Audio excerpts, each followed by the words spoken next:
Kicking off the list at number 10. Wiper no wiping. On part 3 of the series, we of course brought up the worst job in royal history, the groom of the stool. Wiping was a royalty. We didn't have the fluffy bear family telling us to hashtag enjoy the go, where they used an incredible amount, just a wasteful amount of toilet paper. Those bears, so wasteful. We had to improvise back then and use leaves. And by we, I mean medieval peasants, not us. We discussed Romans just pooping through cold cement benches, but what did they use to wipe after the fact? Well, that was the sponge on the stick method, which I'll be honest, that's my favorite of the ancient methods. Because you know somebody had the perfect stick, right? Like one that was like, just the perfect angle to really get in there. No, the sponge on the stick wasn't that fun at all. It was actually communal, it was all bad. You had to share it, be like, oh, okay. Here you go, sir. Early Americans used brick-lined pits, and that was their washrooms. This was around the time of the Declaration of Independence, and besides human waste, people would dump anything in these toilets. They found a window in one of these pits. A window. Some poor guy hit a window. Can you believe that? And as for wiping, are you ready? Dried corn on the cob, that's what they would use. Yeah man, next time you do that corn on the cob butter trick where you like spin it through the butter, all nice and smooth, keep that in mind. Number 9, just pull it. We've talked about brushing your teeth with urine, we've talked about using horsehair for dental floss, but can it get even more bizarre when it comes to oral cleanliness? Yes. We still do this method today. If a tooth is beyond repair or it's causing an infection in your jaw, yeah, just pull that sucker out. See ya. Sometimes it's the only option. Sometimes. Back in the day though, this was the best and only method. Sore tooth, maybe a cavity, something's not feeling right, maybe your gums are just hurting, maybe you bit down on a bone, no problem. Pull it. No matter what the case is, just yank it out. Dentists weren't a thing in the Middle Ages. Dr. Downer didn't politely remind you to floss more, you know what I'm saying? But they did have a barber, the fastest dentist in the game. Barbers are responsible for obviously cutting hair, but they too would pull teeth and they would bloodlet. This guy must have been in the weeds every single day. He was so busy. Yeah, just a little off the top, maybe a little bit of blood at this, a couple of molars too, classic 3-in-1 appointment, you're good, debit. If you walked into the barber shop and you were bald, he already knew what was up. He was like, all right, I'm gonna start warming up the arm here. And if you think that's weird, well, let's go a little bit more recent for this one. Number 8, Duramad Toothpaste. We've mentioned some horrible lipsticks and face powders, so we need to mention this disaster of a brand. Moving past the days where your barber pulls out the problem in the 1940s, we had toothpaste. Yes, we had it. This is good. In fact, we had the most powerful toothpaste ever to this day. It was called Duramad. Okay, yeah, so back in the 40s, people were brushing with radiation. Even on the actual tube, it says, radioactive ingredients increase the defense of teeth and gums. Okay. These cells are loaded with new life energy. The bacteria is hindered in their destroying effect, leaving behind a pleasant, mild, refreshing taste. Ah, yummy. Its radioactivity was low in comparison, but the fact that this existed once, not too long ago, is just wild to me. Good gums don't bleed, they actually glow. What would their slogan be today? Duramad, accelerate your breath. Number 7. Shards and shards. Oh, you thought we were done with the bum history. Think again. This is a part 4, and honestly, I could do 4 more parts on wiping alone. It's a pretty big deal, it's nuts. We don't realize how lucky we are. During the pandemic, for example, one of the first things people stocked up on was toilet paper. It's worrisome to not have 6 rolls on standby. You start getting anxious, right? You're like, oh, but what if I eat some lobster? I don't know. Whatever makes your tummy upset. Now you know a little bit more about me. But nobody did it like the ancient Greeks, and I mean nobody. Survey says ancient Greeks would wipe using broken pieces of ceramic. Oh my god. They would even sometimes write the names of their enemies on this piece of shard and then wipe. Isn't that wild? It's like, I'll show you by wiping with ceramic with your name on it. Gotcha. Yes, this obviously led to major health problems, and according to the British medical journals, 3 pieces was often enough.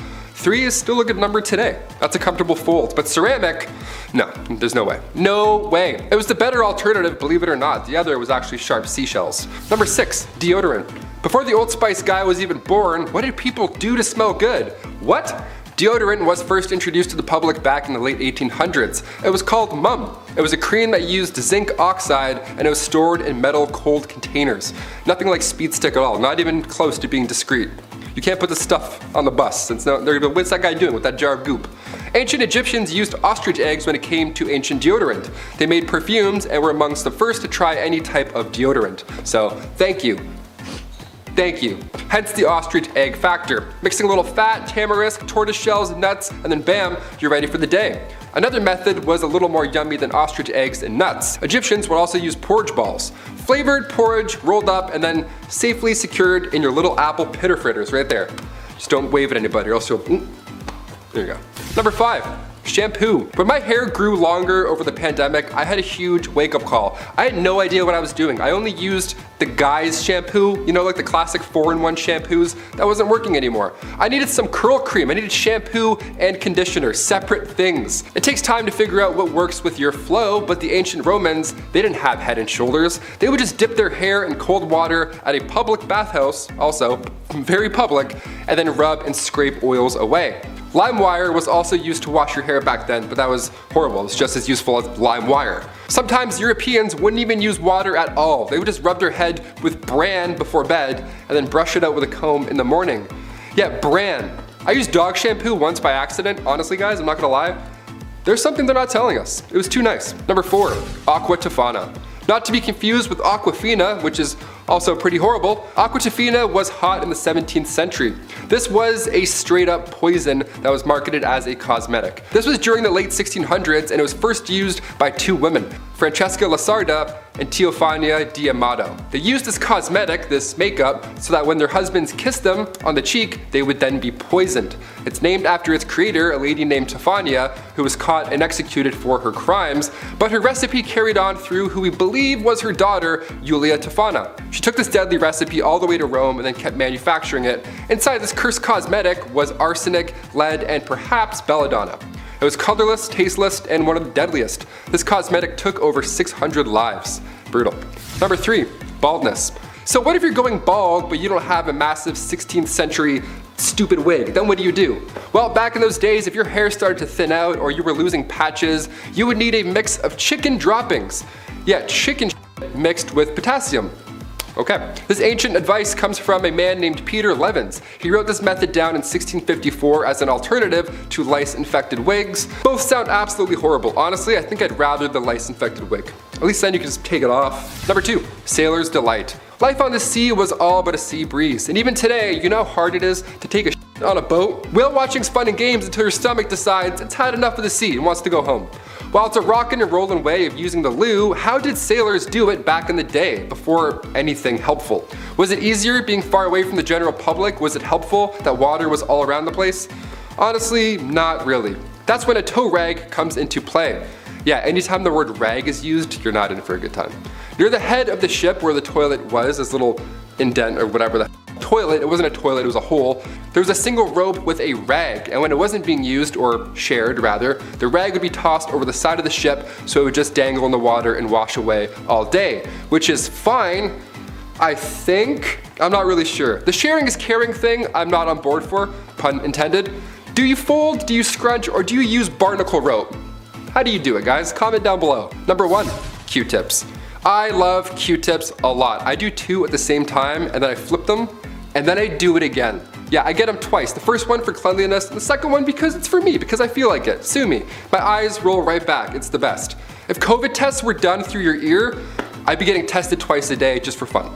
Q-tips, most of us know by now, weren't exactly made for cleaning your ears. As much as we only use them for that, Q-tips were invented in 1923 by a man named Leo Gergenzang after his wife stuck cotton balls to the end of a toothpick. Sounds a lot like she invented Q-tips, but sure, we'll roll with it. From 1923 to 1926, they were named Baby Gays, and then Q-tip Baby Gays, and then finally just Q-tips. Baby Ray's is like, too close. Sweet Baby Ray's is like way too close. Our sauce is not even close to that product. Back in those days, Q-tips were actually dipped in boric acid first before being shipped out. They were intended to sterilize wounds. After this, there was even Q soaps, Q oils, Q creams, Q cards, whatever, you name it. Anything that made you a QT. So what's this rumor that they're not supposed to be used in your ears? Like, sorry, what? What's that all about? Is that real?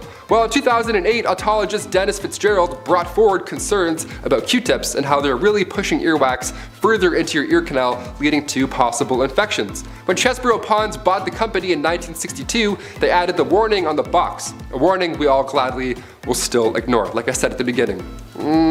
I take one look at my earbuds and I'm like, yeah, I need 4 Q-tips right away. I need Q-tips yesterday. Kicking off the list at number 10, medieval manicures. You can clip your toenails anywhere you want these days. An alarming amount of people do it on airplanes, apparently. Yuck. But how did we clip those little piggies back in the day? Before modern fingernail clippers were patented in 1875, we have to look to the ancient Romans and how they got rid of those hangnails. Biting them off, of course, that was the best way. That bad habit I'm sure half of you have, as well as me. That was the best way. Boink. Eating the nails, bad stuff. In 35 BC, biting nails was written as a way of dealing with nervousness. Even back then, anxiety it was a thing, of course. Ancient Greeks had a tool that looked a lot like toenail clippers, but it was actually used for pulling hairs. I'll get into that one a little bit later, it's a bit more intense. Medieval methods for cutting your nails were usually to use a small knife, so around the Babylonian age, the newly invented scissors would just do the trick as well. You just gotta have really good aim. They're big, rusty, giant, comedically big scissors almost. Sandpaper was also commonly used as well, and to that I say great idea. We still use that today. Number 9, hot pokers. Okay, I absolutely hate this so much. It makes me cringe, and it will probably do the same to you. No wonder people are actually afraid of going to the doctors. Their ancestors had good reason to be. It was pretty much comparable to going to a torture clinic. Yeah. Though I have to say there was some sense behind this one. If you were to receive an injury where the loss of blood could be fatal, cauterizing the wound was a good way to stop it. But it would definitely suck.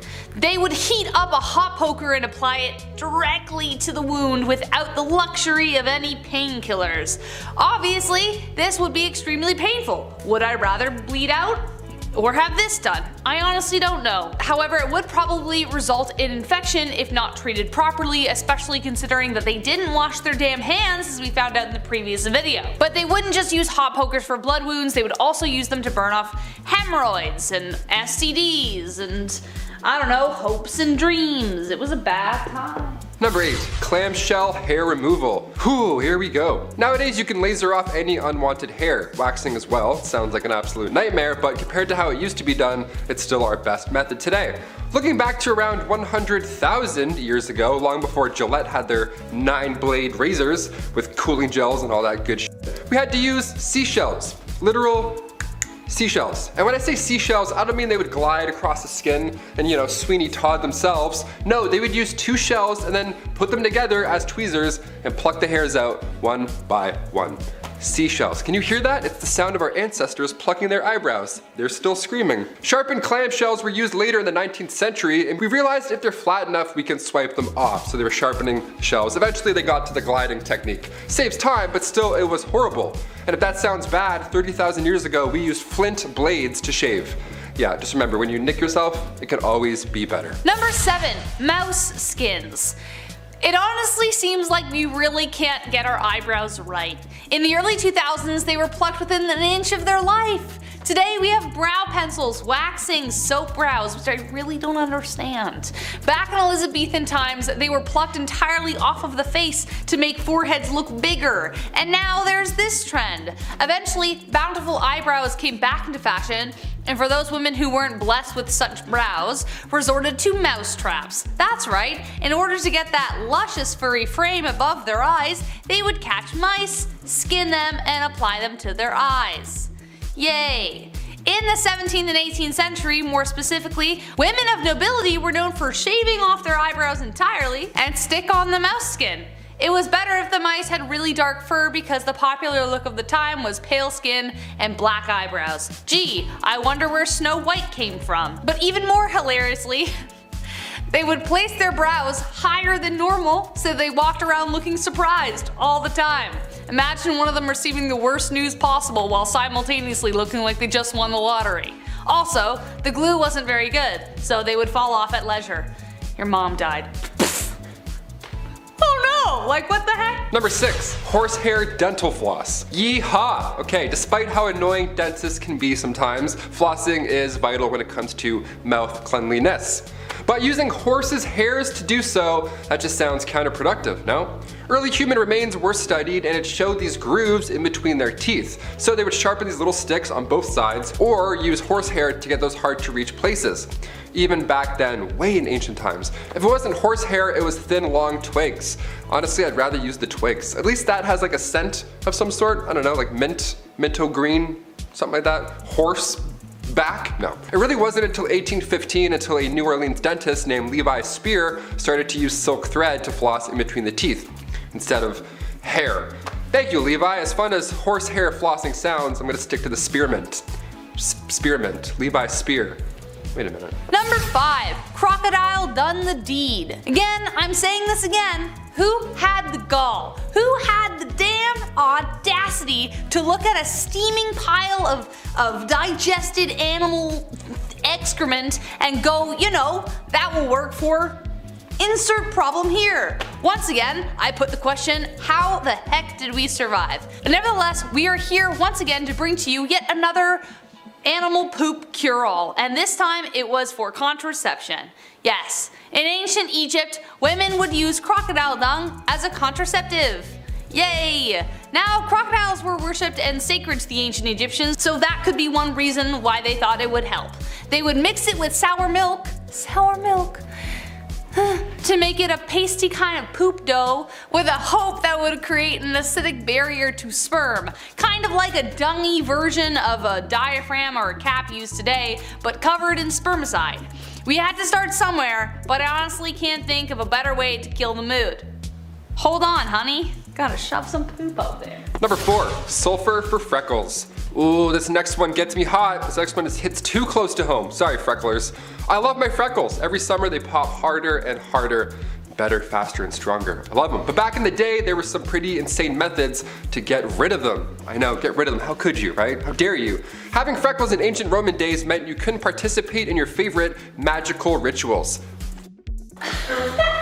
Yeah, sorry, Balthazar. I'll catch you the next meeting, I guess. I'm gonna go wash up. Having freckles meant you were impure or polluted. And in ancient Greece, having a beauty mark or 1,000 on your face or cheek meant a bright future was in store for you. So depends really where I am. That I'm like, huh? Medieval Europe, moles or freckles meant that you were for sure a witch. Great. That one they're onto something a little bit. I got witchy vibes. Ancient China, if you had a red or black mole, that was actually a good sign. But a brown mole, like this one, meant grave warning signs. So depending where and when you were, that freckle that you named when you were 7 could have possibly changed your entire life. In places where freckles weren't desirable, sulfur was used daily to get rid of them. We don't recommend lathering your face with sulfur. In fact, I think magical rituals are safer. Number 3, Versailles and other palaces. Did anyone else imagine when they were a kid that they were born in the wrong era and should have been like prancing around in golden embroidered gowns in palaces, or being in a masquerade decked in velvet across the room from your secret lover? Some more than most. Except there is a lot missing from that fantasy, specifically the smell. You'd think a place like Versailles with like halls of mirrors and lots of gold everywhere would be like the cleanest place to live in the 18th century, but the reality was stomach churning. Remember that red velvet dress? Well, that hadn't been washed in God knows how long, and you were stuffed in a room with people wearing the same thing, and everywhere was a toilet. That's right, nobles didn't wait to empty themselves in a chamber pot or bathroom of some kind. Versailles was their toilet. They would relieve themselves in empty fire pits, imagine if it was occupied, in the stairwell, behind doors, wherever they felt. Sounds too ridiculous to be true? Well, take this 1675 report of the Louvre Palace in Paris, and I quote, "On the grand staircases, behind the doors, and almost everywhere one sees, there are massive excrement. One smells 1,000 unbearable stenches caused by calls of nature, which everyone goes to do there every day." Unquote. Things got so bad in other palaces, Henry VIII even had to decree that cooks in the royal kitchen were forbidden to work naked. Why were they working naked? I don't know. Or in garments of such vileness as they do. So as for my first point, I think I was born in precisely the right era. Number 2, finger food. You ever go to somebody's house for dinner and they have like 15 forks laying in front of you? Just way too many utensils for no reason. That's why I like nachos, okay? It's not intimidating. Burgers aren't intimidating. You can just eat with your hands and get messy. It's easier. It's way more fun as well just to dive in and make an absolute mess. Like medieval times, for example, they had cutlery, but you had to be somebody fancy to have it. Most of the population, being poor and all, had to eat with their hands. Chopsticks were first used during the Shang Dynasty. The oldest chopsticks ever found went as far back as 3000 BC. But come 400 AD, China's population spiked, resulting in a lack of resources for food. These stirring sticks now got a lot smaller to fit for their smaller portions, and that was the start of chopsticks. Fun fact, come the 16th century, the rich and fancy carried their own set of forks with them to their royal dinner. King Charles V of France had a vault with a few forks in it. He's like, hey, check this one out. Bing. That's how rare that kind of metalwork was back in medieval times. I bring plastic forks to work. Does that count for something? I have like 2 in my backpack, maybe 3. Number 1, and last but not least, a Gong Farmer. Adding to that fantasy I spoke about earlier, living in a castle with a glistening, sparkling moat. What moat could you want? Well, I'm sorry to say that moats often doubled as toilets. Very often when castles were built, the toilets would be built high up in the castle, hanging over the moat so that it would just drop right in there. But another way they would deal with their droppings was to build a toiletry over a cesspit, kind of like an outhouse, or kind of exactly like an outhouse. Except at one point the cesspit would fill up. Enter the hero of the hour. Today we have people with machines who do it. Somebody actually had to go in there and do it himself with their bare hands. Friends, remove your hats in honor of the Gong Farmer. Their job was to get on in there, shovel it out by hand, and ferry it to a spot where they could bury it. It was a dangerous job for a multitude of reasons, the top ones including the pits were often riddled with disease, and they were often quite deep. So as a result, they were paid very well for the time to sweeten the fact that no one would go near them, so they would be forever alone. But even then, lives were lost. One man by the name of Richard the Raker fell into one and drowned. What a way to go. Number 10, wash your hands. No, seriously, go wash your hands right now. When was the last time you washed those filthy mitts? Go wash your hands. Washing your hands is super important, especially these days. But something that's very unusual about the Aztecs compared to a lot of other civilizations in history is that, well, they did wash their hands. Oh, and you have no idea how happy that makes me. No more shall I have to think about people shaking hands after using the bathroom with no toilet paper. That's disgusting. Or scooping food onto a plate with their bare, dirty hands and sharing that food with the rest of their families. Yes, the Aztecs like to wash their hands before and after a meal, which is just the way it should be. I hate having grimy hands. You know, I talked to the chief today, and you know what he said? That's it. That's actually it. Yeah, we like that. That's it. Number 9, Aztec Barbershop. It must have been quite the sight for Spanish conquistadors to land upon the shores of North America and then come to bear witness the Aztec civilization in all its glory. Something noticed by the curious Europeans was that the Aztecs had what looked like a barbershop for men. After all, a healthy scalp is a happy one. Even more interesting than that, however, is women were dyeing their hair with a green herb that I'm not even going to begin to pronounce. It was just too hard. It was a lot of X's and T's. I couldn't do it. Which produced a purple shine to their hair. Some women even shaved their hair off, while older women, like mothers, had longer hair. Man, it's almost as if a beautiful civilization was starting to flourish. Well, I'm sure nothing bad ever happens to the Aztecs, right? Number 8. My heroes. Let me create a scenario for you. I like creating scenarios. Let me create a scenario for you. You're on the way to a certain event that is very important in the big city. Maybe it's a new job, a new summer fling, or something that requires dry pants. But now your stomach is acting up. It's big angy. Your stomach's making sounds that are becoming more audible, and you can feel soon you will require a bathroom. But you hold it in. I can make it past this event and then go, you say to yourself. No problem. But now you've got cramps, sweats, and you're getting anxious, as you know that DEFCON 1 is approaching. You now have to make a decision to make a rush to find a bathroom, or be late for your event, or take a gamble with your underwear and dignity. Yes, that is a feeling I know all too well, but perhaps I should have been living in the Aztec Empire, as they had public washrooms all over the city. That's just awesome. Oh, it's sweet relief. As if that weren't the most unusual, they also had citizens cleaning the streets, which is pretty unusual for the time. Yes, cleanliness was very important to the Aztecs, and honestly, I think there should be public toilets on every street corner. Please, sometimes I gotta go. Number 7. Thirsty. After a trip to the public washrooms, you may need a drink of water to rehydrate yourself. I mean, come on.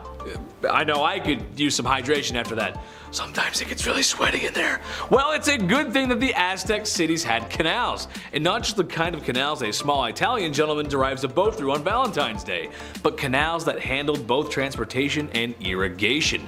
Aztecs knew just how important water was for life, but perhaps most unusual about the Aztecs is their night soil collectors, which honestly sounds like it's hiding something just in that name. Night soil. Basically, they were beta garbage collectors who used canoes to transport this night soil to farms for fertilizer. And yes, night soil is exactly what you think it is. Poop! But it's unusual for a civilization to be so conscious of where their waste goes. Don't believe me? Well, how about this summer we all get together, we all go up to New York City and take a dip in the Hudson River. Yeah, not many takers, didn't think so. They were doing their best with what they had. And if women don't find you handsome, they should at least find you handy. You know what I'm saying? Number 6, ye olde dentistry. Look, every time I find a decent dentistry fact, I slap that bad boy in here like a debased infomercial host with a surprisingly effective kitchen gadget. You're gonna love my nuts. Remember that guy? This is just one of those facts. Do I have a fear of the dentist? No. No, I don't, because my dentist is nice and has all the modern amenities to make me feel at ease. A comfy chair, laughing gas, and putting Peppa Pig on the TV because I'm a big baby. Goo goo gaga. However, no amount of any of those things I mentioned can prepare you for the dentistry before the year 1900.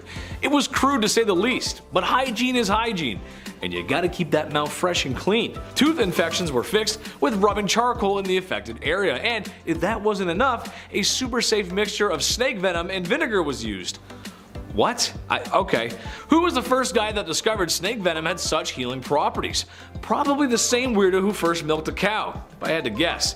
Aztec dentistry included fillings and tooth removal as well. Also, ladies of the evening dyeing their teeth distinct colors, so then you know, if you know. You know? Look at my red teeth, boys. Number 5, steam baths. Now looking back and learning that the Aztecs had public washrooms everywhere and had access to steam baths because of their irrigation is fantastic. I mean, come on, just think about it. You could relax after a long day in your own steam bath that's made by natural running water. It sounds like doing yoga there would make me feel more in touch with my inner chakras, and my mood crystals would glow just a little bit brighter. Imagine, you walk into a bathhouse after a long day, and then you see me just sitting there with a towel that barely fits. Well, hey there, good looking. Why don't you come on in and pop a squat next to me? I promise I don't hog all the steam. I know it sounds like an amazing time, right?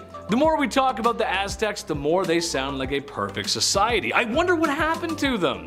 I'm sure it was nothing bad. They gotta be out there somewhere. Move over, fellas, I'm coming in for the steam. The steam was thought to have healing properties and was connected to their spirituality. Women even gave birth in the steam rooms, which feels like a really sweaty time. I don't know about that. There's a lot of sweat. Number 4, Bath and Body Works. It's clear the Aztecs were just cleaner than the other civilizations of the past, and honestly, I'm here for it. There's only so much a guy can say about people being stinky in the past. I mean, really, the smell must have been horrible, especially down in the nether regions. My lady, I would like to have a child with you, but the fragrance that is coming from both of our undercarriages makes me want to get into my carriage and drive it into the nearest body of water.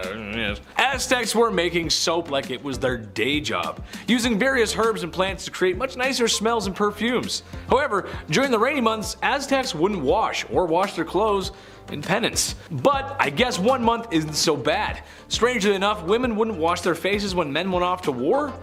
I'm not sure about that one, but hey, I'll take it. Gold star for staying clean, Aztecs. Gold star.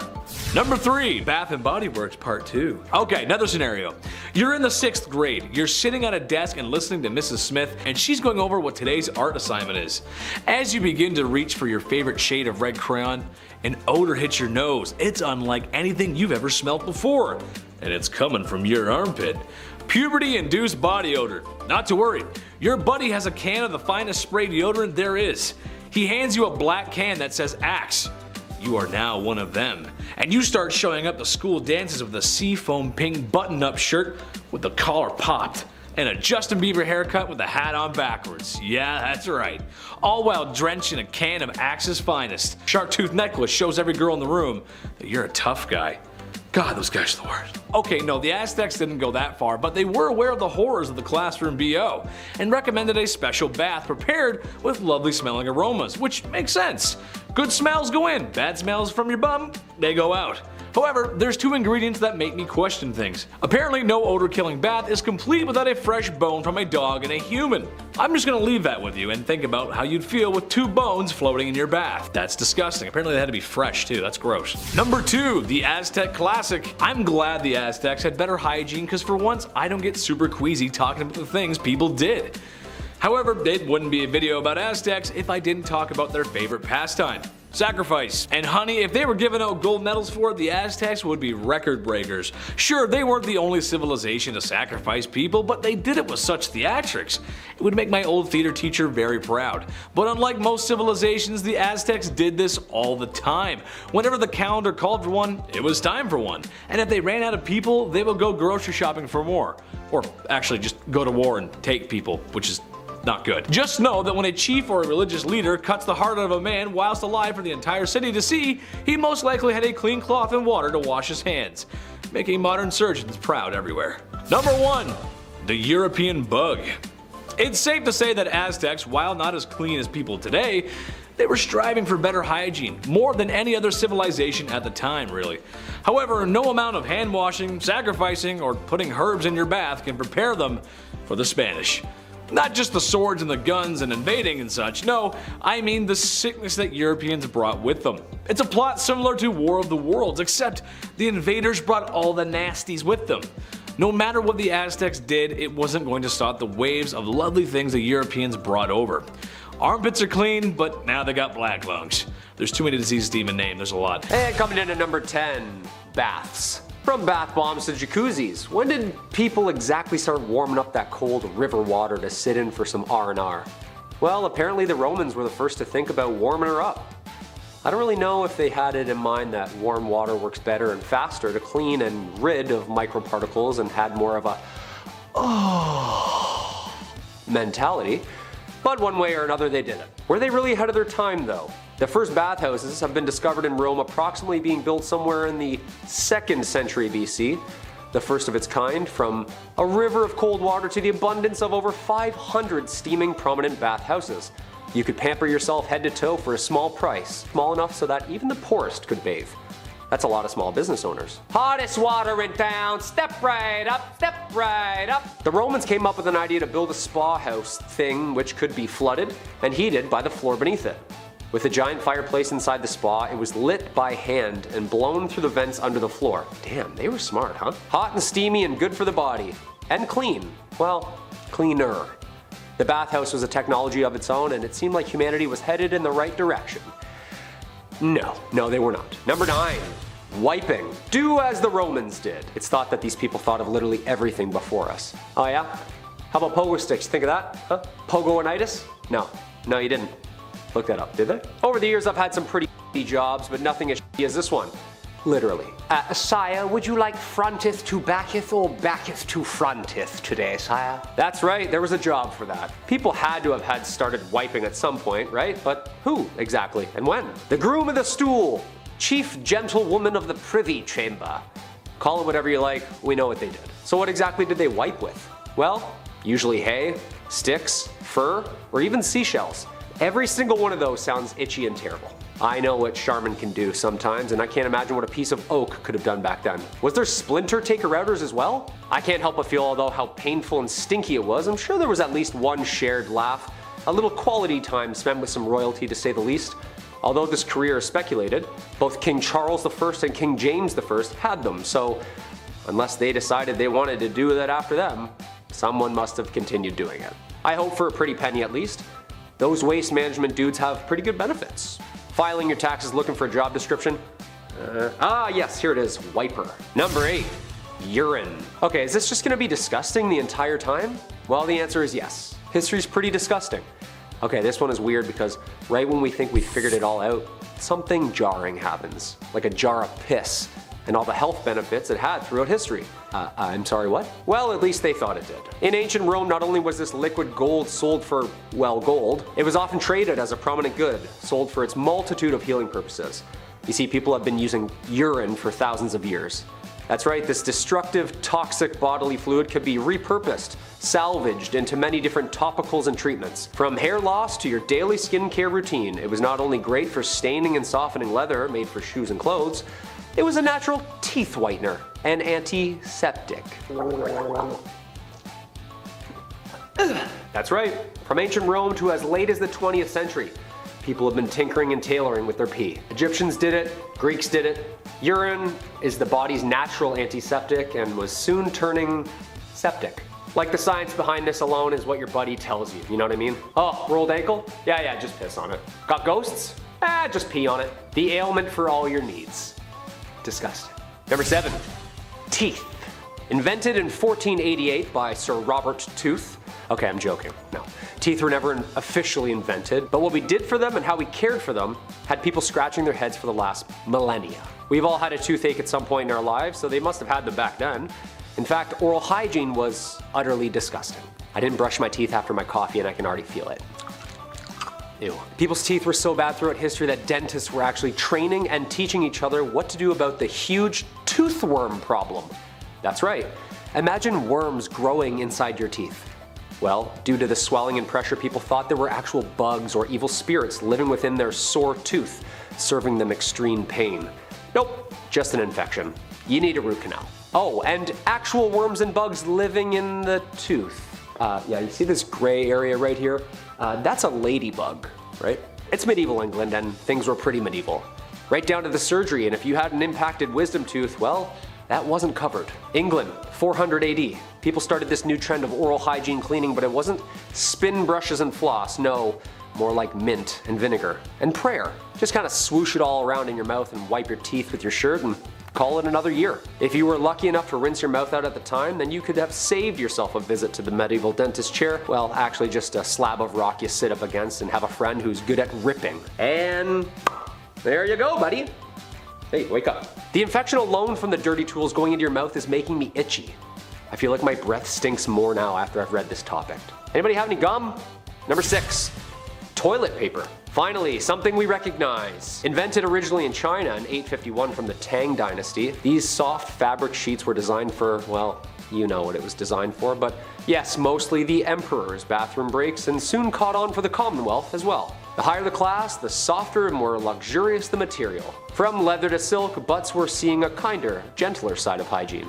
2-ply bark versus 4-ply silk. The use of toilet paper throughout Europe is a messy one. Again, wipers and hay and stuff like that. It wasn't until the toilet paper rule created by Joseph Gaiety in 1857 that this hygiene method would solidify and stay for keeps. The classic under versus over is the tale as old as time. You ever want to get into a quick argument at someone's house? Just peek in the loo, see if they're rocking beard or mullet. It's the simplest way to have a know-it-all show you the patent and tell you how to wipe your own ass. Charmin. Number 5, the Great Stink. The what? Oh, no, yeah, I read that right.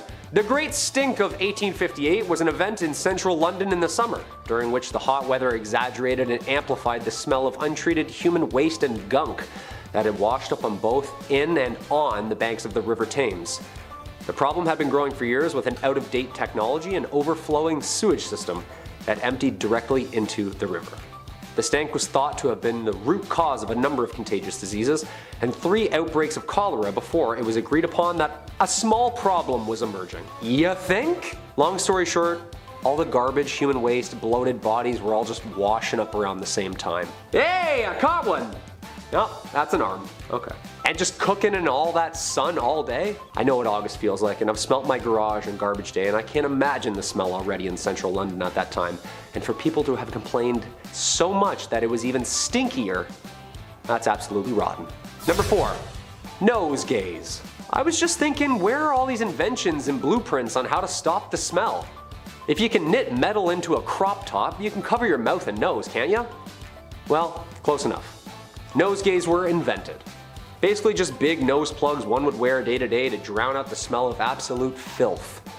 Just plug it up and ignore it was their mentality. A makeshift wad of bunched up herbs and flowers shoved up your nose, blocking the nasal cavity from the stank that followed. Just see number 5. A potpourri for each nostril. Would this make things worse? Ignoring the smell? Wouldn't that make it even harder to find out where it's coming from? Nope, just band-aid it. It's gonna disappear on its own. We're humans, we're designed to smell stuff for our own survival. The smell is like what lets us know not to go down there. Oh, no. Like, wouldn't everything just smell like roses at that point?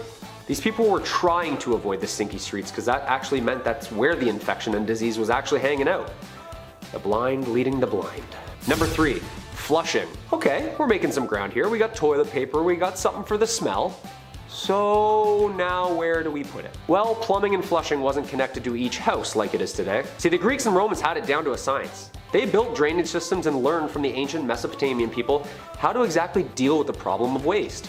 A system of pipes, tubes, and drains. The bathroom problem seemed like an easy solution. Use gravity downhill to dispose of the waste outside the city, and here's the kicker.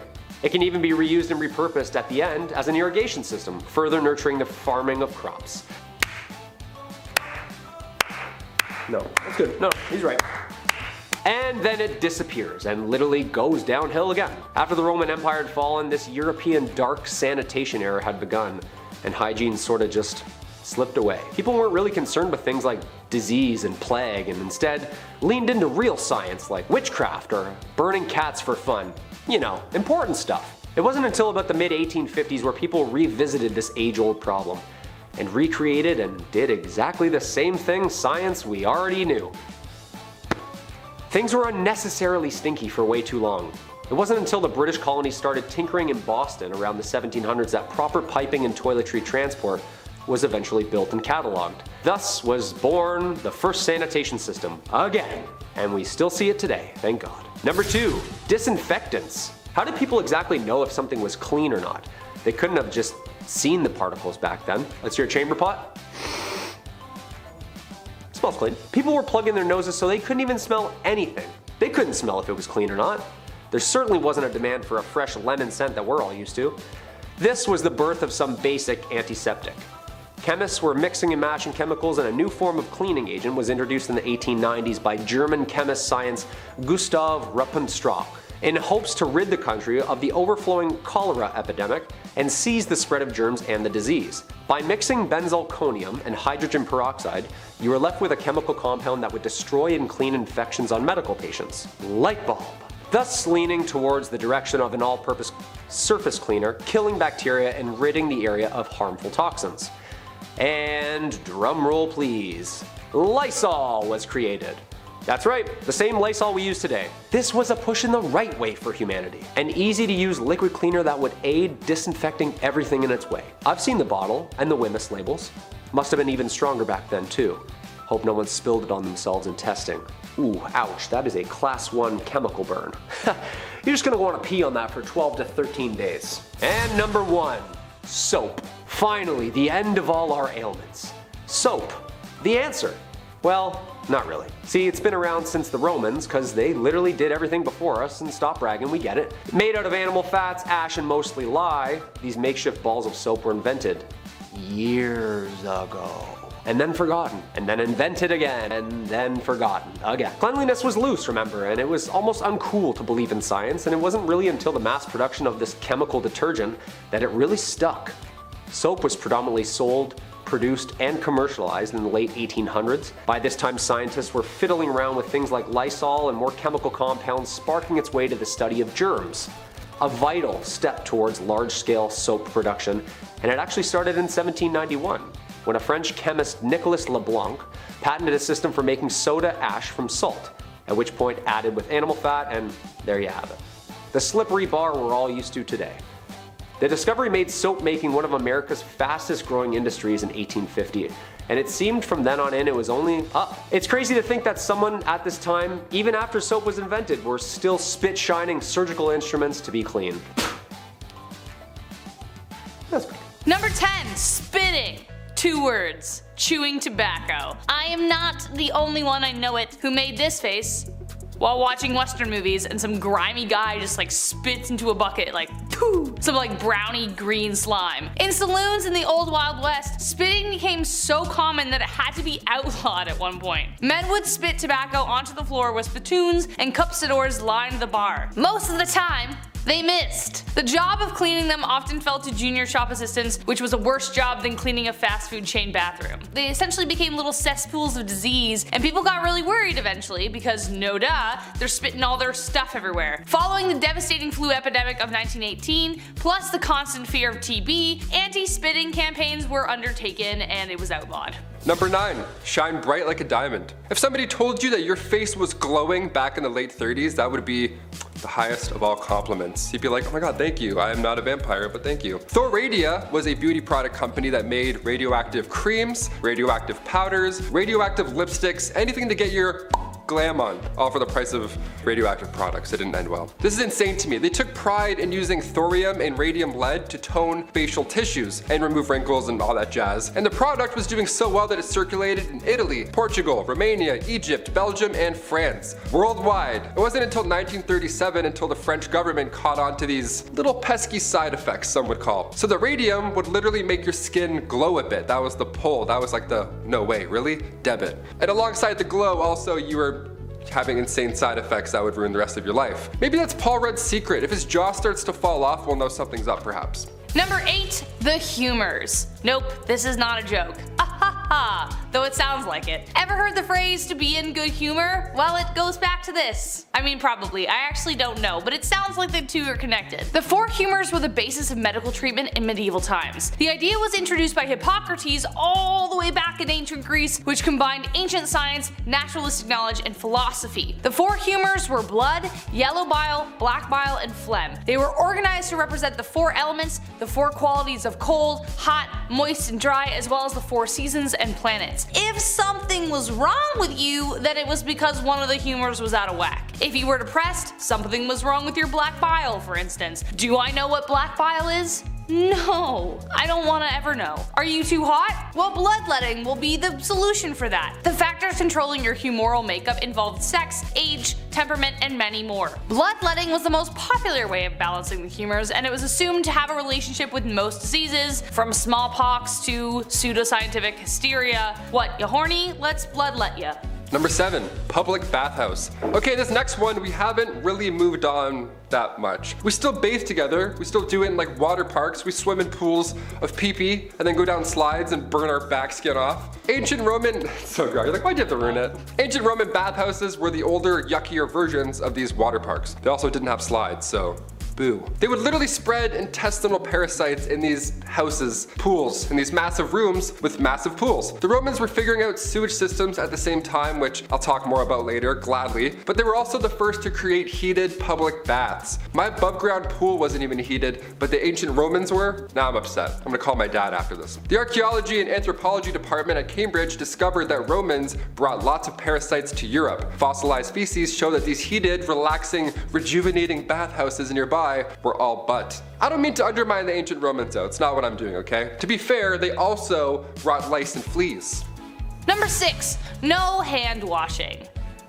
I don't know. Believe it or not, washing your hands as a doctor before doing anything was a controversial idea. Today, especially due to the last 2 years, we all have a tune we sing while washing our hands to ensure we're lathering for like full 20 seconds. We've all done it. But when doctors discovered it was their fault people were getting sick, they didn't rejoice, they got offended. The whole conversation started because of a man called Ignaz Semmelweis. He was studying the differences between 2 birthing hospitals, one run by midwives, the other by doctors and students. The mortality rate at the latter was way higher than the other. They were dying from something known as childbed fever, more closely known as sepsis. After a series of trial and error, he hypothesized that it was because the students were touching cadavers and then touching the mothers. He then made them clean every tool in their hands with chlorine solution, literally the best thing to kill germs, though he didn't know that at the time, he just assumed it would work. Well, wouldn't you know, mortality rates improved significantly, but when he tried to enforce his findings, doctors were upset they were being blamed for the deaths. He ended up getting fired over it and eventually thrown into a mental asylum near the end of his life.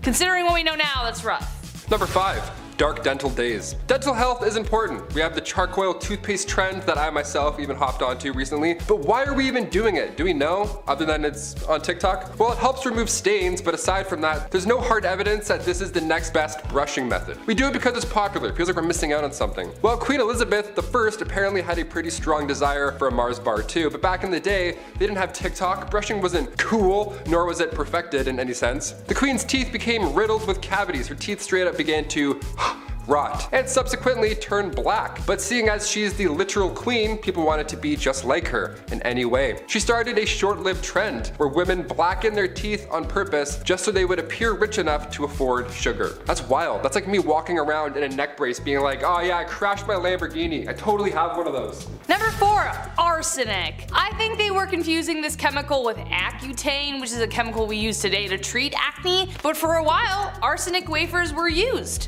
Yes, the poison, arsenic, the thing that would kill you, yeah, that one. In the 19th century, arsenic was marketed as a safe way to effectively clear your skin. It also claimed to restore a youthful complexion that we as humans always long for. Now, it did create a very pallid complexion, but not because it was restoring the gift of life, but because it was killing off the consumer's blood cells. Yay! It also cleared acne pretty well, but it also created a dependency on the product. If the user discontinued using the wafers, then the acne would return, even worse this time. Therefore, it would create a vicious cycle of slowly poisoning oneself to death because you'd have to go back on it so you look hot, I don't know. Number 3, the Trico System. Instead of plucking your eyebrows before prom or getting waxed head to toe like we commonly do so today, back in the 1920s, you needed the Trico System to remove any unwanted hair. This device was booming in the 20s. Hair salons just had to have this machine, and I'll call it machine. It was changing the game. By 1925, there were over 75 systems installed in beauty shops, and what you would do is you would sit at this large desk,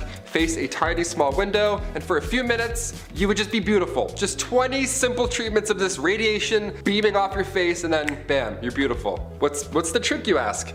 Radiation. They didn't know this yet. It was dangerous. They didn't know much at the time, but this thing was chock full of radiation. They used X-ray technology on their bare faces. That's like when you go to the dentist and they click the thing and then they run into another room. This one, they're like, just right there. No sheet, no metal, heavy thing, just face to face. Now I'm hot. So in 1929, trico problems were on the rise. Ulcers, carcinoma, keratosis, death, just everything bad. This was not the solution you wanted, but you know what? At least you were hot. Sorry, gents, this isn't for you. Number 2, moss. Okay, I'm not the only one who has asked this question in their minds. Periods. How in the heck did we deal with them without pads, tampons, Diva cups, and Midol? I don't know. How? Well, it doesn't look good, folks. It took a lot of trial and error to get us where we are now. The first disposable pads only came onto the market in 1888. Like, what?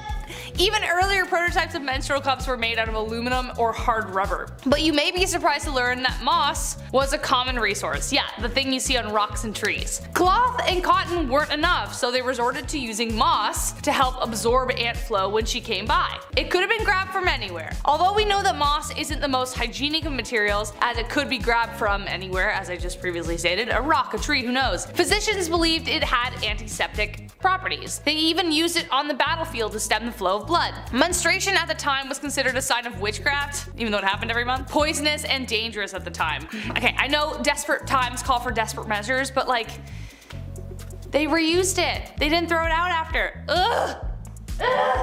And finally, number 1. Roman toilets. When I go to the washroom, number 2, whatever, that's my time. I'll straight up hold it for like 3 business days until I get home. It's called a bowel movement for a reason. It's a movement, it's an event. I need isolation, quietness. These poor Romans, I mean, thank you for inventing the toilet and all, that's really great and dandy, but I feel very bad for the first group of individuals that had to use these stone benches. The early OG toilets. God, that looks so cold. Also, I guess stalls, like walls, they weren't invented until much later. Couldn't have thrown up some Bristol board, Euphelius? I don't want to be shoulder to shoulder with a guy who accidentally gulped some public spa water hours prior. And don't even worry about wiping also, because that wasn't invented until much later. You just do the old scrape, do the old stone cold scrape off the bench and then call it a day. Give this video a Roman thumbs down if you're glad for toilets. That means thumbs up. Number 10, the Switchblade Comb. Leather jackets, smacking jukeboxes, and a switchblade knife. Nobody was cooler than the Fonz on happy days. Well, maybe your uncle. Everybody has a cool uncle. But something I just think is silly, or something a lot of men probably use today, or at least the super cool guys who have no idea what or who the Fonz is, the Switchblade Comb. Basically, it's the same thing as a switchblade, but instead of a small blade, you got something to comb your hair with. Because when you're a man, you have to look fresh and tough at the same time. Trust me, ladies, it's how we operate. Gotta look tough, gotta look mean, and kick the jukebox. Hey. Number 9, the Ball Jacuzzi. I don't know about you guys, but there is nothing better than a nice hot tub. I'd like to say I spend a lot of time in hot tubs with cute girls. However, due to my financial situation, most of the hot tubbing that I've done has been at public pools where I shared a hot tub with older Italian and Greek men who I swear were still wearing sweaters. But that was just their hair. Speaking of hair and saggy skin, meet the Teskuzzi, a tiny hot tub for the piscadille and 2 matzo balls. Hey, I understand, your undercarriage has to stay clean, and honestly, I would love one. Chris and I were talking about we want one. We might even share one, who knows? Number 8, the all-in-one. Alright man, this one goes out to us, the manly men, the dads, the sons, the brothers. The men who work all day and night and still have time for their family. I appreciate you and I see you, brother. Want to know why we have so much time, ladies? Well, that's because we've cut back on time in the shower with a very 5-head invention. We call it body wash, or face wash, or shampoo, because we use it for everything. 3-in-1, yes, that's right. If we buy a body wash product, that means it will be used all over our bodies. No time for L'Oreal Pantene or that purple shampoo with the kangaroo. We speedrun shower so we can get back into doing the things that you ladies love. Like not putting the toilet seat down. Number 7, King of the Porcelain Throne. Kings, I hear you. Life can be busy and the shower speedrun is not the only product that we've invented. Here's another shout out to all my kings who take extra time while sitting upon the porcelain throne. I salute you. Yes, that's right. Besides doing the hygienic process of evacuating one's bowels, we take a mental health break in the bathroom. A time to check in, relax, take inventory, and take a breath of some not so fresh air, especially if you ate Taco Bell the night before. Is it strange to sit there in that situation? Perhaps, but like any other guru, we need a space to feel our spirituality. Would Yoda be Yoda if he didn't meditate? Sit on the toilet, I will. Number 6, the beard apron. This is just so smart, and I'm seriously considering buying one because this is the bane of my existence. Sometimes the lumberjack look is too much for me, and the closer I get to looking like Chris Farley, the better. I think I have a great motivational speaker impression. Maybe I'll show you guys one day. We'll see. I don't know. However, when shaving my beard, I have nowhere to go, and it's too cold in the winter to do it outside, so that's why this is so smart. Basically, it's an apron that you post up like a hammock. So when you're shaving down those chiseled cheekbones of yours, all the little hairs fall into the apron. That way your GF can't yell at you because there's no mess to be made. Necessity truly is the mother of all invention. Number 5, bacon products. Who doesn't love bacon, right? Bacon is delicious. Bacon is a delicious meat that can be enjoyed for breakfast, lunch, or dinner. Personally, there was nothing like waking up on a Saturday morning as a kid to play some GameCube and eat bacon and eggs, my favorite. I was a tubby kid and I was easy to impress. However, while bacon may not be the king of the breakfast table, it is the bootleg flavor of fragrance and the non-food market. It seems every time there's a store, gift shop, or novelties being sold, a bacon flavored, scented, or themed product is there for men. And it's not far behind. Because yes, we are tough and rugged, and we eat meat because we're cowboys. So that also means we want breath mints that are artificially bacon flavored, right? No, we don't. They taste horrible. It's awful. No one wants that. Nobody wants that. Number 4, bath bomb. Call it genius marketing, crazy society, or people wasting money, but a lot of hygiene beauty products that women purchase, men do too. They just gotta repackage it and inject it with 300 cc's of testosterone because men. Take the hand grenade bath bomb for instance. Taking bath bomb to a whole other level. Yes, the one I saw while researching was very colorful and it looked like it had a fruity scent, but it was shaped like a hand grenade from the Second World War. No way an adult man would fall for that, right? Pfft, no! Chris, you see my rubber ducky? Number 3, the man bun. Honestly, I don't mind this trend. I actually think it looks good. Certainly better than the mullets of the 90s. There's no way you can tell me mullets look better than man buns. You just can't. The man buns are actually somewhat organized, especially if dudes grow them out and maintain them. However, what is strange to me is the man bun add-on. Yeah, it's like a man bun extension. You just like a clip-on. Basically, look like the guy who plays Wonderwall at every party for the low price of $19.99. I can't be dissing too much though, because I wore a clip-on tie till the 9th grade. But the girls thought I was cute? I think so. Number 2, gendered products. Another broad stroke here, but when things get placed into categories, there's always 2 colors that get used. Pink for girls, blue for boys. While I'm not sure whether colors are actually masculine or feminine themselves, it has been hardwired into most of us. That's just how it goes. Anything plastered in blue or male-like imagery, it's what's meant for men. I, however, as a kid had an absolute 5-head play. To protect my valuables from thieves and villains in the night, I always chose something that was girl-themed, pink, or something a boy wouldn't pick, as I thought if presented with my stolen items, I could always identify them since only a boy would choose girly stuff. From my Nintendo DS to my notebooks and honestly everything in between. Hot pink was in, and Chetty made it work. I thought the plan was foolproof. I never really thought though what would happen if a girl took my stuff though. I didn't really think that wouldn't work for that, would it? No, it wouldn't. Number 1, wine in a can. This one is just so silly to me, and for any wine connoisseurs out there, take this with a grain of salt. I'm no sommelier, but I enjoyed the odd glass of wine, even if it comes from a box. I always thought the wine glass was elegant, higher class, but that doesn't mean you have to be higher class to drink it, or be less masculine. Well, now there's wine in a can for men, because we can't have flimsy glasses. We'll break those glasses because we're so strong. Oh yeah. I just can't imagine wine in a can tasting good. It has to be worse than wine in a box, right? Number 10, no calling, no gifts. This is a time in history when men were told to be gentlemen and women told to be ladies. Naturally, that came with some weird social practices. For instance, women were discouraged from accepting gifts from men.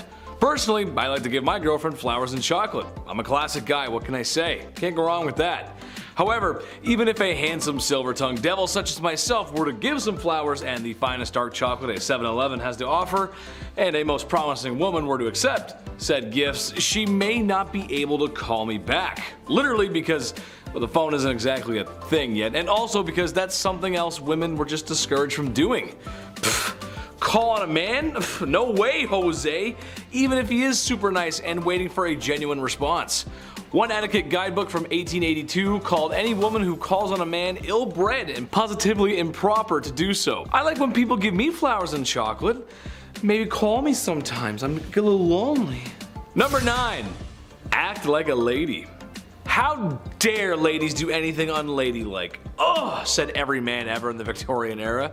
This is a time in history when ladies gotta be ladylike. That means makeup, corsets, and don't you dare do anything masculine. Oh, that's me angry.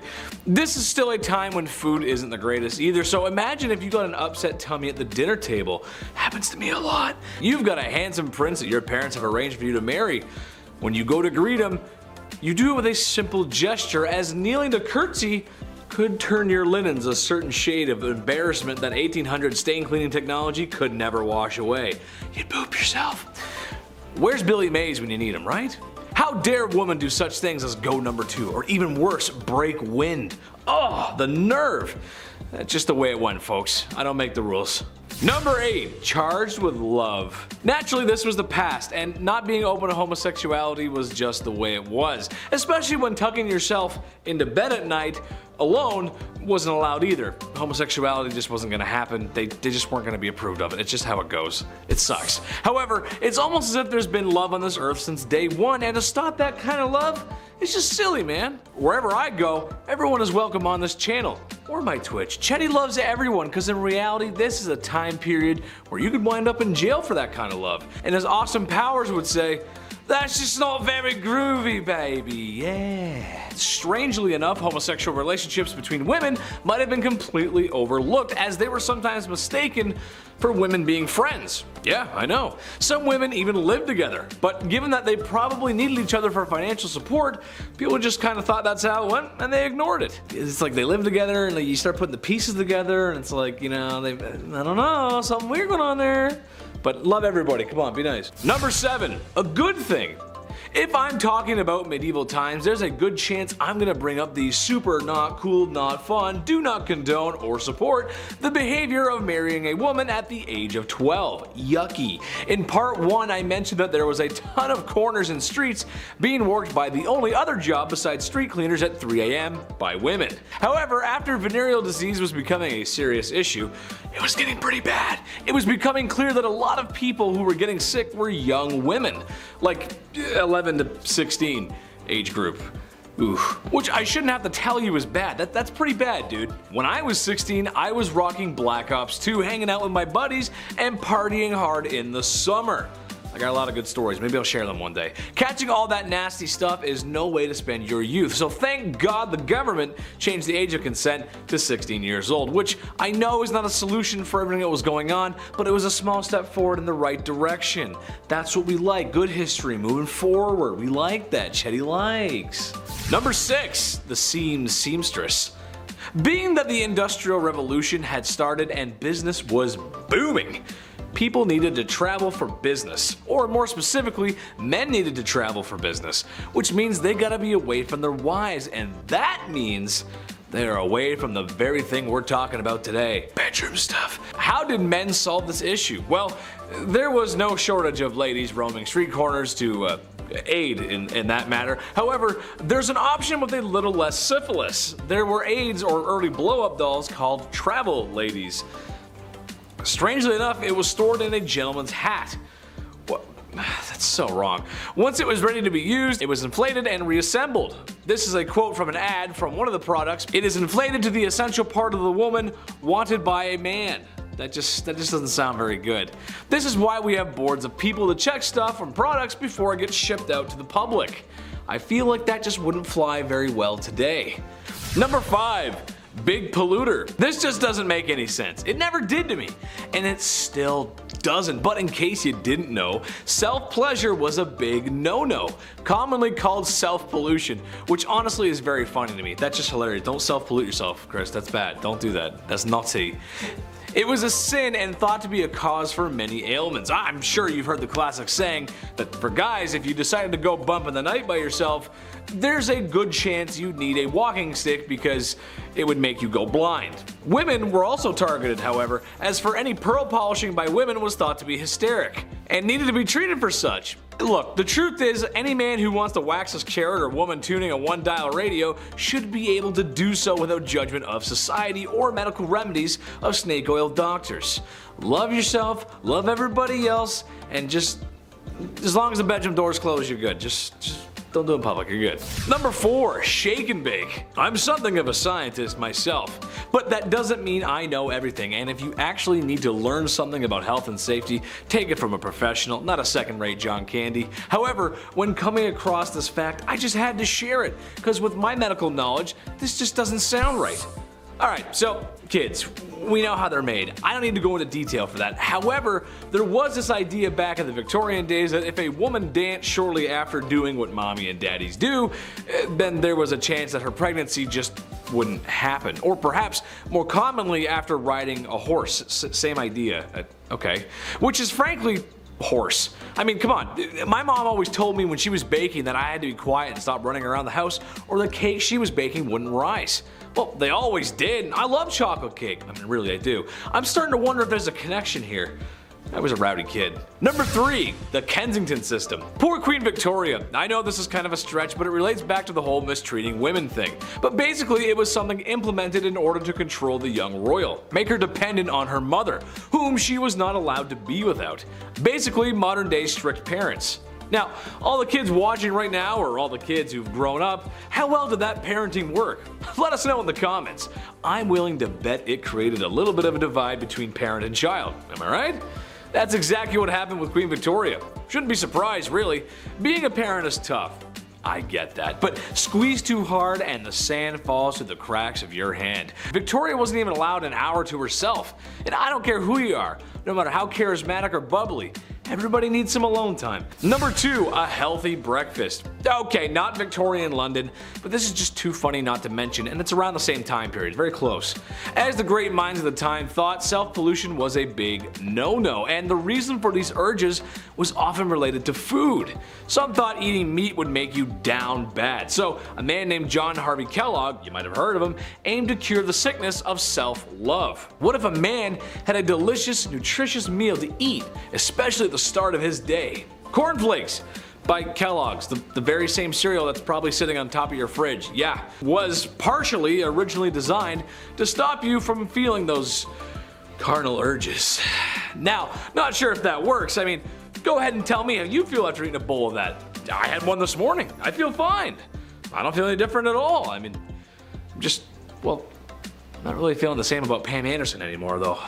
Number 1, rising action. This could get some married couples into some trouble if they're watching. So sorry. It's gonna be hard to talk about this without saying it because YouTube will send a stern letter if I do, but here it goes. The deed was not considered done unless both parties had signed off on it. Had their toes curled. Reaching the peak, your magnum opus, the way I feel when I eat at McDonald's. DEFCON 1. Or simply mispronouncing organisms in health class. I feel like once you're involved, you're involved. And to me, that's a done deal. You can't really reverse it from that point on, regardless of any of my euphemisms. But that's what they thought. They thought if you both didn't climb that mountain together, it didn't happen. 'Cause science. Number 10, face off. Alright, so it's the 1900s, and technology has gotten good since the 1800s. That means a better life for everyone to enjoy. One such advancement was in women's cosmetics. Introducing the Radia, a brand of makeup that's formulated to make you glow, ladies. And if you don't glow, you can't shine. The secret ingredient? Radioactive materials. I honestly can't believe that this one is real, but yep, here I am. Yes, their makeup products contain concentrations of radioactive material to give you the facial boost that you need, tighten the skin, get rid of wrinkles, and literally make you glow. I'm not a doctor, and you probably aren't one either, but I don't think I have to tell you that applying nuclear material to your face every day before work is not a great idea. In fact, it might be a speedrunning strategy to see how fast you can end up in a hospital for radioactive sickness. I read a report from the chief, who's a nuclear scientist, and he said that's not it. Number 9, nail biter. There's a short amount of time on the clock. The scores are tied and your favorite team's player steps up to the pitch, plate, or wherever they need to be. Beer sweats begin to drip down your face onto a jersey that should have been thrown out 2 playoffs ago. The nachos and chicken wings that were once plentiful on your coffee table now lay barren with emptiness. This is what most sports fans would call a nail biter. But all Super Bowl predictions aside, is not what I'm talking about. I'm talking about in ye olde times, trimming their nails. How else but with the set of pearl chompers the Lord hath given you. That's just how people did it. Yes, that's right, they bit their nails off. Which even today is kinda gross. You gotta use the old noggin for a minute and think about how clean people's hands were. No running water, no modern toilet paper. Ooh, stinky. That is not a win-win situation. That's actually a lose-lose situation. Don't do that, that's gross. Number 8, mini brows. Back in ye olde times, pale skin was in, and so was dark eyebrows. How to achieve such a complexion? Well, bloodletting for the skin, but I've gone over that before. Something a little more heinous was committed to make ladies' eyebrows look luscious. Mice, a lady's best friend, right? Yeah.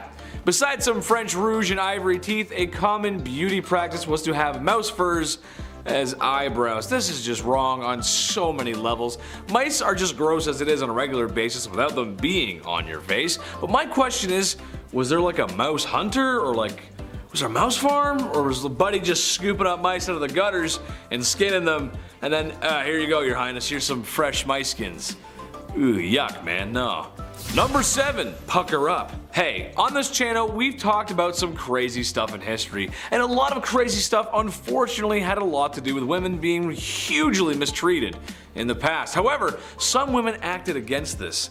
I'd give specific reasons for wanting to get back to the patriarchy, but I'd be here all day. One woman came up with a devious plan, a way to remove the stinky men from her life and to get away with it too. Introducing Aqua tafana. It was an odorless, colorless poison that was slow-acting and would resemble side effects of a sickness, or at least a common sickness at the time. It was marketed as a cosmetic. Women could wear this on their cheek, and when the big hunk of a man came in for a kiss, well, it was probably one of the last things he would ever do. The main ingredients were arsenic and nightshade, which, if you didn't know, is very poisonous. Next time you forget to take the trash out at night, gentlemen, just take notice of when the wife wants to give you a kiss. It could be your last. Number 6. Boots with the fur. Most of you probably love a good pair of apple-bottom jeans and some boots with the fur. But for our Silver Fox audience, they may remember a pair of denim that was more sinister. Bell-bottom jeans. Yes, that's right. These pants were wild to say the least. While its origins may be rooted in the Navy and sailors, their rise to fame was during the 60s and the white powder-fueled 70s. Remember disco? I know, right? High platform shoes, bell-bottoms, and leisure suits. Although I can't lie, I feel like I'd look pretty good in a leisure suit.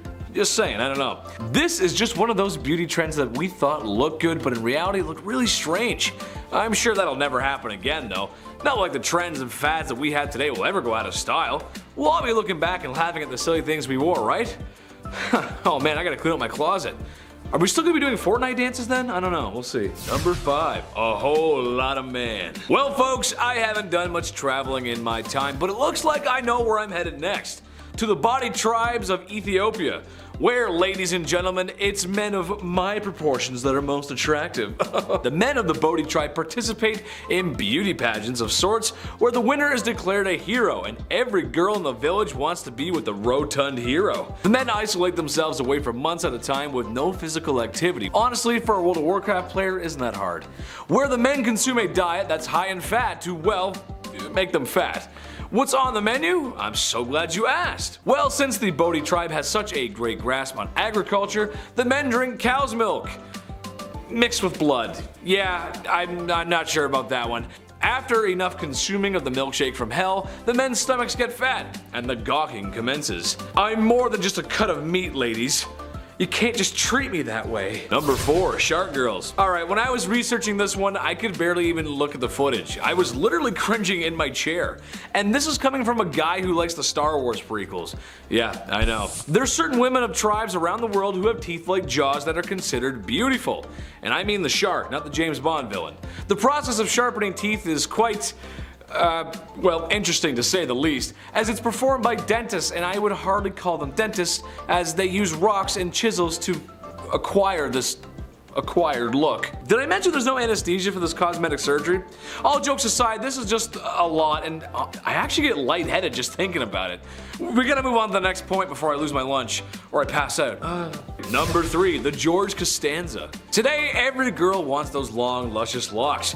No split ends with healthy hair, and just a radiant glow. But women in ye olde Europe were after the chrome dome kind of look, if you know what I'm saying. They had their hair pulled back, revealing a large portion of their forehead. Hey, look ladies, not that there's anything wrong with balding. It happens. I'd be very ignorant to say that it might happen to me too. It could. When I get old, it'll probably happen. I actually know a guy who's balding right now. Shout out to him. It's just strange how something that could be considered not beautiful today was all the rage back then. Queens literally sat down on their chairs and said, "Give me the George Costanza look, please. I'm feeling like a real winner today, Jerry." Number 2, burn it off. In ye olde times, medicine wasn't great, that's no secret. And sometimes these trendy medical practices crossed over into beauty. What do I mean by that? Well, nobody's perfect, right?